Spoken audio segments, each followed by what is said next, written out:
Eh, sí, creo que el grupo, justo esta mañana antes del entreno, hablábamos de lo que significaba este paso, de cumplir con el desafío que tenemos. Eh, por fortuna hubo una buena reacción en el juego anterior y que eso se puede capitalizar redondeando lo de mañana. El esfuerzo que se realizó antenoche es válido en la medida en que hagamos valer ese trabajo mañana en la noche. Sí, buenas tardes. Respecto al tema de las variantes, bueno, esa es la situación de análisis de acuerdo a la evaluación que hagamos esta tarde con el grupo. Hoy invertimos todo por el tema de recuperación, por el tema de canchas, por el tema de horario del juego el día de mañana, por eso entrenamos preferiblemente en la mañana. Y a la evolución que muestren los jugadores en lo que hagan los médicos y los fisioterapeutas desde el punto de vista biomédico, además del análisis que hagamos del rival, ¿no? De que es un rival muy diferente a Canadá, muy diferente a El Salvador, que ojalá lo que analicemos y lo que proyectemos sea lo mejor en cuanto a la formación que podría salir mañana. Esas palabras de Justin son muy válidas, ¿no? Fueron horas difíciles, como les manifesté a ustedes antes del juego con El Salvador, fueron horas muy difíciles, pero creo que el dolor que sentía la afición hondureña, el pueblo hondureño, era lo mismo que sentían nuestras familias, ¿no? Y fue, yo creo que el propósito, aparte de lo que dice Justin, del caso de referentes importantes en el fútbol, como lo que menciona de Carlos, de Eduardo, de muchos y entrenadores, fue el compromiso con nuestras familias, que son los que cada uno de nosotros somos el orgullo de nuestras familias y muchos de nosotros cuando nos va mal la familia nuestra sufre mucho, los hijos, los hermanos, los padres para los que lo tienen. De modo que esa parte psicológica fue vital, ¿no? Ese respaldo de la familia, ese respaldo fue determinante porque teníamos al frente un rival muy difícil como El Salvador, como el de mañana, que va a ser también súper exigente. Y ojalá que mantengamos ese control mental y que tengamos la misma disposición, la misma actitud para superar esta fase. Esta profesión necesita esa presión, necesita de esa tensión media. Y ahí está el tema, mantener ese control, regular esa tensión, regularla, la necesitamos y se siente porque si no, son escasos a veces los jugadores que no sienten eso y a veces son esos jugadores que son fenómenos, ¿cierto? Que les da lo mismo, pero está eso, en no desubicarnos porque se logra un buen partido, ni deprimirnos, ni de entregarnos porque se tiene una mala tarde, una mala noche, ¿no? Creo que ni subvalorar ni sobrevalorar el momento ni a los rivales. Gracias, buenas tardes, Oscar. Sí, creo que ese es el anhelo que tenemos, ¿cierto?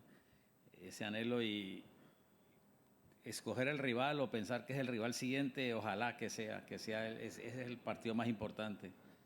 Que lo tendremos que evaluar post partido, que demos ese golpe de autoridad, ese punto de inflexión de que se siga consolidando la selección, que se sigan aplicando todos los conceptos y todo el talento que tienen los muchachos, ¿no? Todos los argumentos que se han trabajado, que ellos han acumulado, no solamente estos 20 meses con nosotros, 22 meses, sino todo lo que tienen acumulado en su trayectoria, en su formación, en su transformación como profesionales y que lo puedan plasmar en este momento, que ojalá lleguen. Sabemos que está el nivel muy heterogéneo, ¿cierto? Que hay unos jugadores en mejor momento que otros, pero en la medida en que unos con otros se complementen, podemos lograr esos partidos que necesitamos para la fase que se viene de septiembre a noviembre. Creo que lo de Anthony es normal, como les dije yo a ustedes, ¿no? Él ha sido el capitán, ha sido el líder, es nuestro referente, nuestro goleador, y por eso les decía yo a ustedes y al colega del el chico Aguilar, me parece, de Otsa. No está acá, ¿no? ¿Cómo se llama? Marco. Bueno, que yo le decía, mire, lo de desde el 29 de enero Anthony jugó 90 minutos, el 29 de enero, a febrero, a marzo, a abril, a mayo, a junio. El 20 de abril hizo 10 minutos. Entonces no es que no quiera, él quiere, el corazón de él y su condición de jugador, él quiere, pero el sistema nervioso y la parte de coordinativa y la parte de ritmo de juego que te da el juego, que te da el partido, porque no es lo mismo entrenar que competir. Entonces ahí es donde quizás hemos sido injustos a veces y por eso quizás lo que yo les decía, la compañía, hicimos la inversión con ellos en Isla Caimán, en Antigua y Barbuda, esto, buscando que vuelvan y que los tengamos en el nivel que todos les conocemos y que sabemos que pueden dar, ¿no? Porque Anthony, Jorge Benguché, Justin son tres hombres de punta pero con características diferentes y cada uno con momentos diferentes. Justin también este semestre en Olimpia no acumuló los minutos de juego que había acumulado hace tiempo, hace años, 2 años.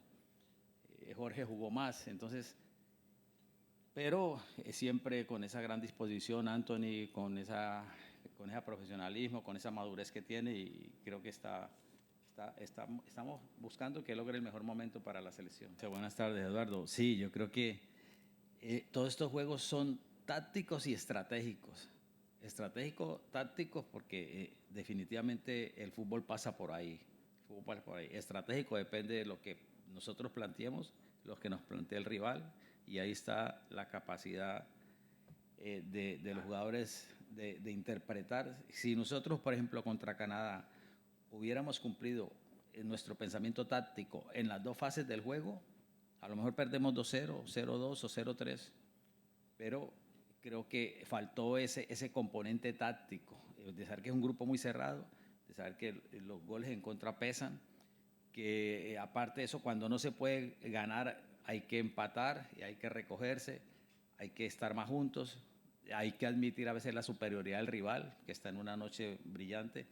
De modo que va a ser táctico, estratégico en las dos fases del juego. Ojalá que tengamos el balón, que pongamos condiciones. No es fácil, es un rival muy difícil, un rival muy atlético, un rival con un biotipo exuberante, jugadores de buena talla, jugadores de pierna larga, jugadores explosivos, muy potentes, jugadores que tienen todavía esa mezcla importante de lo que ha sido hace 30 años el Caribe, pero con la maduración de estar en Europa, estar en Holanda, estar en Bélgica, estar en Arabia, alguno en Italia, todo eso. Son jugadores que tienen esa mezcla y dirigidos por un hombre de una gran trayectoria, que ha dirigido mundiales, que ha dirigido selecciones, que ha dirigido los clubes más grandes de Holanda. De modo que va a ser un rival que nos va a hacer una buena exigencia y que nosotros, quizá por la pregunta que hacía Oscar, ¿no? Si nosotros logramos descifrar ese juego ante este rival tan difícil, seguro que nos vamos a demostrar nosotros mismos que sí estamos para seguir en el camino de la Copa Oro y lo que soñamos con el Mundial. Buenas tardes, gracias. Creo que, perdón, lo de los viajes, me decías la parte mental. Bueno, esa es la exigencia de la profesión, ¿no? Es la exigencia de la profesión, como hablaba Justin por ahí en otra participación. De que tenemos que estar preparados para todo, ¿no? Y esa es el jugador de élite, el jugador de talla internacional, tiene esa exigencia, ¿no? Lo mismo que cuando vienen los de Europa a jugar acá y tienen que regresar y en menos de 72 horas seguir siendo titulares, o cuando vienen de Europa de jugar en sus clubes, venir a Centroamérica y tener que ratificar con la selección nacional el estatus de selección nacional. Esa es lo difícil para el jugador de élite, el jugador internacional, que a veces lo logra, a veces no lo logra. Ustedes ven que hay jugadores que a veces a nivel internacional en sus clubes brillan y vienen a la selección y no pueden dar todo. Hay otros que no juegan.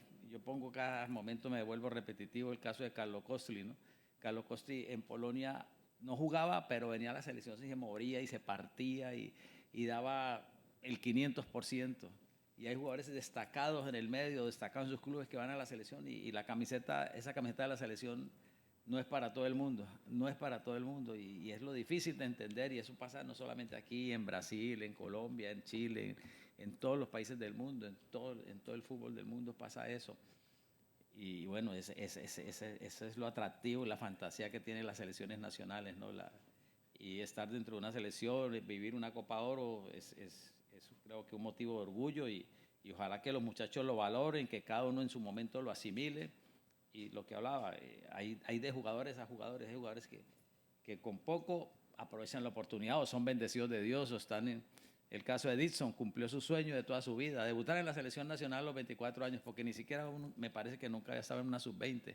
Y hacer gol y hacer un gol de triunfo es un bendecido de Dios. Entonces, de Dios y del fútbol. Entonces, hay otros que les cuesta 3 meses, 6 meses, un año, no sé cuántos. Había un jugador ahora que jugó con nosotros el año pasado, un jugador que en 12 juegos de selección solamente había hecho un gol, o no había hecho ni un solo gol en su vida. Ese es el juego, ese es el fútbol, pero es lo que es la exigencia que marca ser jugador de selección nacional.